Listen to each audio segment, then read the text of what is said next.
Ito mga parts yung binigay ni ma'am. 1.5. Ano tayo? Tip tayo na 477. Alright, first booking. Ganda. Nakachamba tayo mga parts ng magandang first booking natin dito. May binigay pa si ma'am pasalubong, pa-take home. Ayan mga parts, oh. Mga chocolate pa kami. Panghimagas daw mga pards, oh. Binigay sa amin ni ma'am, oh. Ma'am, maraming salamat ha sa pabaon. Ang dami nito, oh. Baka maghanap tayo ng CR nito tayo, ha. Ang daming gold coin mga pards, oh. Mga imported. Okay. Ano sa ilalim tayo? Tignan mo nga. Mga karton pa ito, no? May malaki sa ilalim, eh. May cellphone si tatay, oh. Yan sinasabi ko sa inyo mga pards na hindi lahat ng client dito ay mga abusado. Marami pa rin naman na mababait na client, sila alam mo. Kaya kailangan lang talaga magtiyaga ka. Bawas na ito, mga. Di ba pagka may pangit na nangyari sa'yo, hayaan mo lang. Kinabukasan may balik yan na maganda. Ito na nga yung magandang balik sa atin mga pards.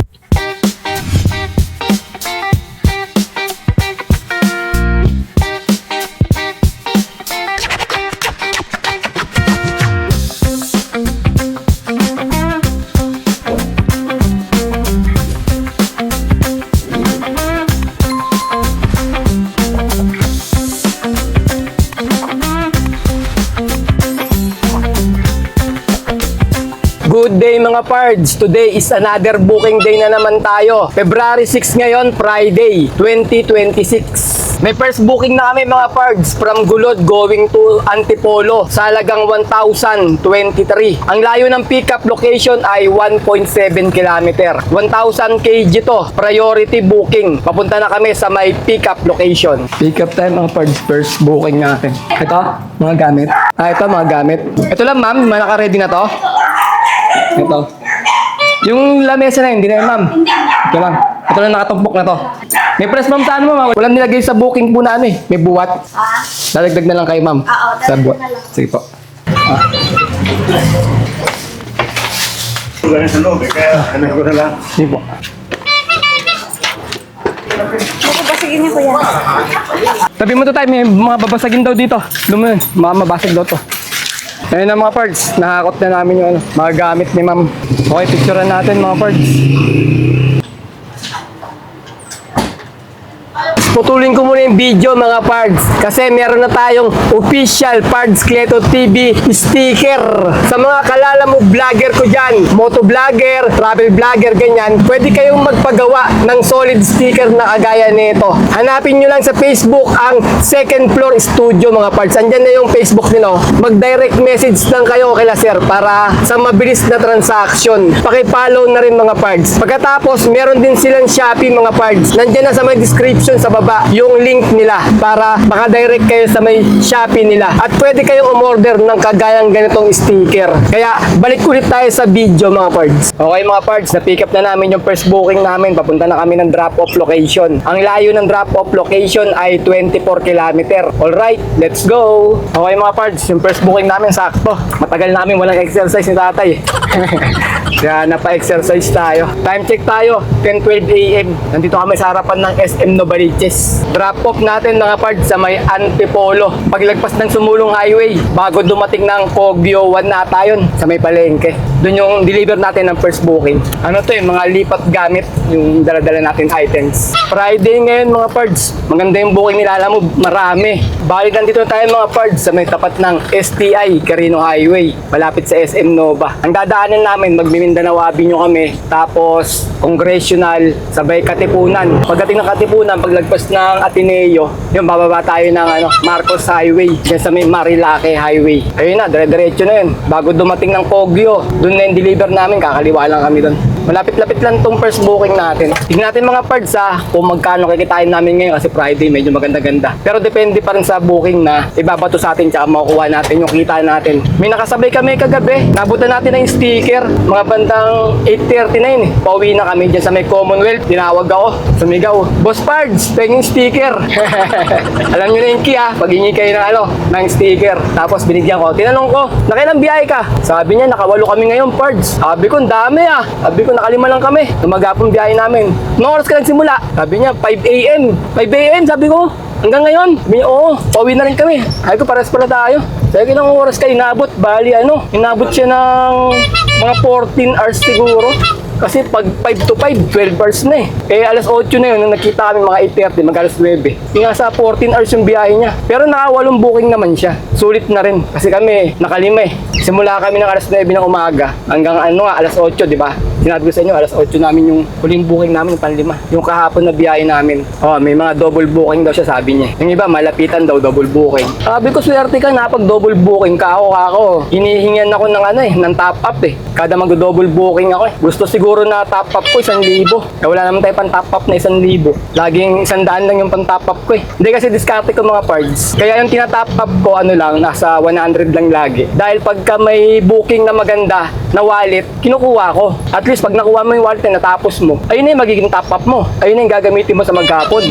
Tapos yung nakapending ko sa GCash, na pang tatap up sana natin, kina-cash out ko yun. Ayun na yung paghati-hatian namin ni tatay. Ganun ang discount ko, kaya hindi ako nagtatap up ng malaki. Yung problema nga, ayaw na nilalamove ng malit na top up. Kung ilang booking ang kukuhanin mo, kung double booking, triple booking, kailangan katumbas yata ng commission niya, yung top up mo, para makakuha ka ng pan double booking o triple booking. Hindi na obra nga natin, yung pa 100 na top up. Sabi ko, sayang yung diskarte namin na kumukuha kami ng wallet sa ganung paraan nga. Sabagay, kanya-kanya rin naman diskarte, di ba? Kung gusto mo talaga mag triple booking, 4 na booking, mag-top up ka ng malaki para makapag double booking, triple booking ka. Pero sa ngayon kasi, hindi mo na ako nag-top up ng malaki dahil matumal din naman ngayon. Mahirap mag-double booking. Ano na lang, yung double booking namin ni tatay, swertiyan na lang na makapagsabay kami ng mabilisan. Ayaw ko kasi mag-double booking tayo ng napakatagal eh. Nakakuha tayo ng unang booking, mag-aabang tayo ng 1 oras, 2 oras bago tayo makapagsabay ng double booking. Parang ganun din ang mangyayari. Naubos yung oras natin kakaantay ng pansasabay natin. Kaya diskarte namin, binibilisan na lang namin. Dinideliver namin agad para matapos makakuha ng susunod na booking.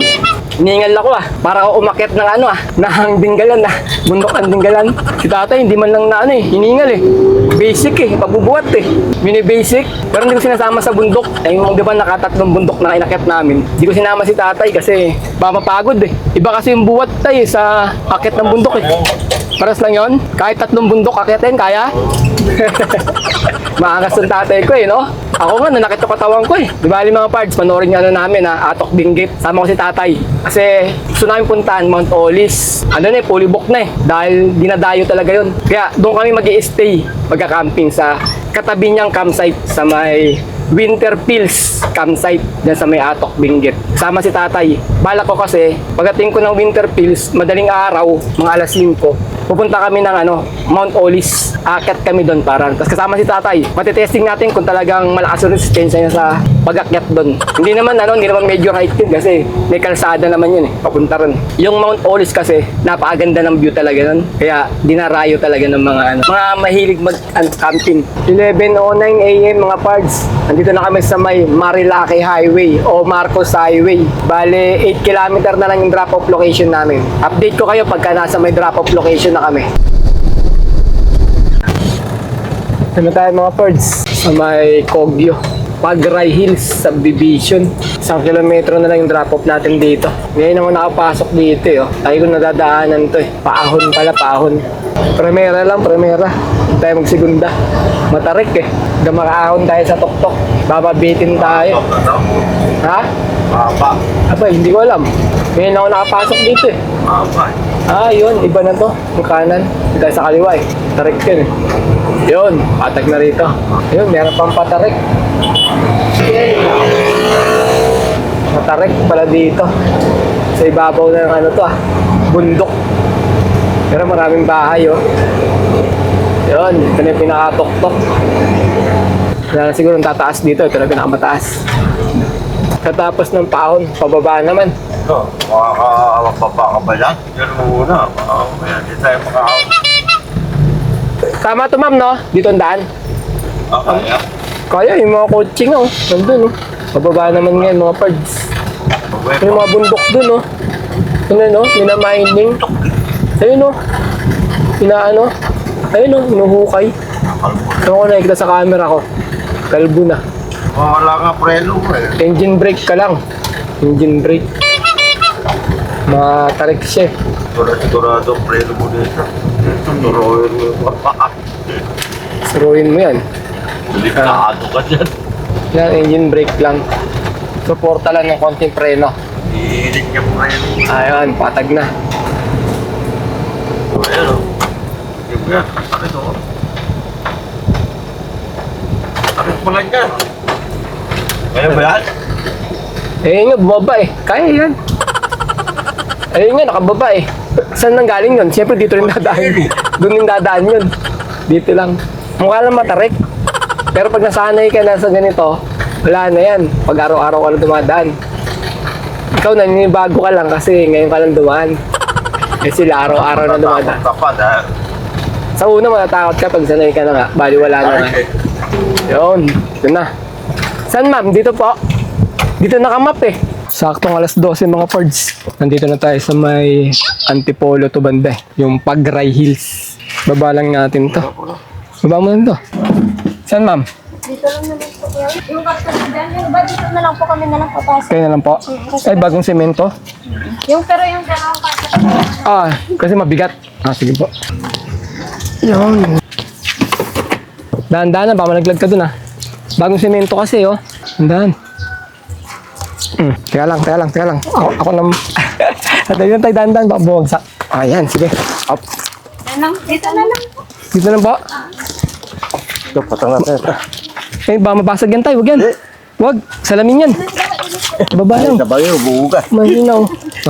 Mabasag yan. Ah, yan lang, sa gilid. Picture ka lang, mama. Ayaw mo na ito sa magulo ah. Ito, ma'am. Yan ang sobrang Okay, ma'am. Salamat po, ma'am. Thank you, ma'am. Sige po. Ito mga parts yung binigay ni ma'am. 1.5. Ano tayo? Tip tayo na 477. Alright, first booking. Ganda. Nakachamba tayo mga parts na magandang first booking natin dito. May binigay pa si ma'am pasalubong, pa take home. Ayun mga parts, oh. Mga chocolate pa kami. Tapos ang dami. Ang binigay, meron pa sa ilalim mo. Oh. Dami, oh. Mga gold coin. Meron pa mga chocolate na biskwit, oh. Woo! Caramel biskwit. Ang dami. Jackpot si tatay ngayon. First booking. Kakatapos lang namin manangalian mga pards. Bali nag-aabang kami ng booking dito sa may lumabas. Wala, Marikina Bacoor. 300 kg. Nandito kami sa may bandang Masinag, sa may Marcos Highway. Ayan, yung MRT sa taas. Panghimagas daw mga pards, oh. Binigay sa amin ni ma'am, oh. Ma'am, maraming salamat ha. Sa pabaon, ang dami nito, oh. May mga ano po, may mga caramel biscuit. Ang dami, hanggang sa ilalim, oh. Hindi pa namin nakikita ko ano laman sa ilalim, eh. Baka yun yung pinaka-surprise, eh. Kasi ilalim. Tikman daw namin ni tatay, yung chocolate na binigay. Baka maghanap tayo ng CR neto tay, ha. Ang daming gold coin mga pards, oh. Binigay ni ma'am. Meron pa rin sa ilalim, eh. Mga 500 lang, baka meron. Hindi lang, nagpas 500 yan tayo. Namahal niya ito mga ito. Okay. Oh, Ay, nasa ilalim tayo. Tignan mo nga. mga karton pa ito eh. May malaki sa ilalim eh. Baka ano, cellphone ah. Mukha may cellphone po. May cellphone si tatay oh. Ewan ko, naka-tape eh. May pagkain din. Ay, hindi, ano? Wow! May tumbler si tatay oh. Huwag ka. Lagay ng tubig. O, pwede na. Palitan mo na yung lagay ng tubig mo dyan. May pa-tumbler pa si ma'am. Dalawa. May isa pa dun. Oh. Tag-isa tayo eh. Mga tayo. Tag-isa kami mga pards. Nakaswerte kami ng ano. Hindi yan, pwede kape ata eh. Di ba pagka meron tayo nangyari sa ating kahapon na ano eh, pangit eh. Di ba? Oh, may... Kinabukasan, meron naman ano, Kapit pala eh, no? magandang ano. Kapit ah. Swerte. Gawang tumbler. Oh. Uwi na tayo, garahin na tayo. Hindi nga. Eh, hawakan pa lang eh. Lagi sa aming tumbler. Ano lalagyan dito? Tubig? Tubig. Kape? Pwede rin kape. Hindi siguro lalamig ano? Na ano eh, sealed. Galing ata si ma'am ng ibang bansa. Parang galing ata sa ibang bansa. Daming laman eh. Ito galing sa Mga imported na mga chocolate. galing sa ibang bansa yun? Galing siguro mga bansa. Dahil pa sa lubong. 5 ano, gold coin na ganito, 5 balot. Yan sinasabi ko sa inyo mga pards na hindi lahat ng client dito ay mga ano, abusado. Marami pa rin naman na mababait na client, sila alam mo. Kaya kailangan lang talaga magtiyaga ka. Bawas na ito. Di ba pagka may pangit na nangyari sa'yo, hayaan mo lang. Kinabukasan may balik yan na maganda. Ito na nga yung magandang balik sa atin mga pards. Lipat kami ng pwesto mga pards. Biglang nawala ng signal yung ano ko, cellphone ko. Wala, naka-ex yung SIM card niya. Kaya wala tayong data. Kaya pala walang tumutunog na booking. Kanina meron pa eh. Nung kumain na kami ng chocolate, biglang nawala. Nireboot ko na yung cellphone ko, ganun pa rin. Di pa rin bumabalik. Lipat kami ibang pwesto, baka sa lugar eh. May signal jammer. Pero pag malayo na kami, ganun pa rin. Baka yung cellphone ko lang may diferensya. Kasi nakaraan na ganito din eh. Nawalan din ang signal eh. Diba dapat pag mahina, meron pa rin signal ng SIM. Kahit mga 1 bar, ganun. Wala eh. Talagang naka-X yung natin, SIM card. Hindi mo na ma-open, parang wala siyang SIM card. Yung tayo sa may Mayor Gil Fernando. Kasi madalas ako mag-pick up dun eh. Malakas signal dun eh. Pag wala pa rin, sa cellphone ko na to. Hinto ako dyan sa Mayor Gil Fernando Street. Tapos buksan ko yung SIM card ko. Baka naglolo ko sa SIM card. I-eject ko yung SIM. Ano kami mga parts sa may Mayor Gil Fernando. Subukan ko buksan yung cellphone ko. Tanggalin ko yung SIM card. Baka naglolo ko sa pagsaksak ko eh. Ang SIM card eh. Wala pa rin signal. Eject natin oh. Dito. Ito yung SIM card niya. Ipanipan ko. Baka makuha sa ihip eh. Kabit natin ulit. Power on. Tignan natin kung magkakaroon ng signal. Bagal bumukas eh. Ayun, meron na. Ayun na, may 4G na siya tsaka may bar na ng signal. Nagloko nga lang yung siguro yung pagtanggal kabit ko ng SIM card. Meron na. Kala ko, wala na. Uwi na tayo eh.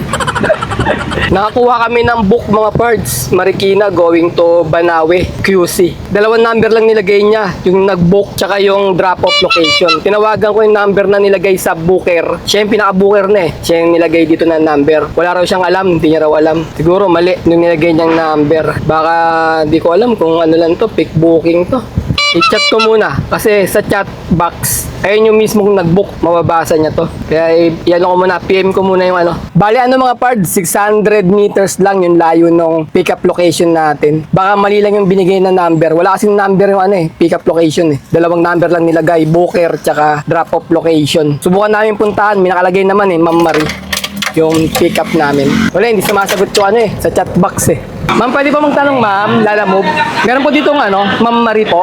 Ma'am, alam niyo po ito, papuntang Banawe, na booking. Ano po, sir? Papuntang Banawe po na Comglass. Meron po. Mali na pala yung binigay ng number. Hello po ma'am. Yes sir. Sa Comglass ko tayo, Marikina mga pag. Shoutout sa Kamgas ko. Yun si sir. Idol. Sa mami ko. Anong pick up ito ma'am? Ito pala pick up natin mga parts. So sir, may sticker tayo sir. Gawa ng second floor studio. Shoutout. Sir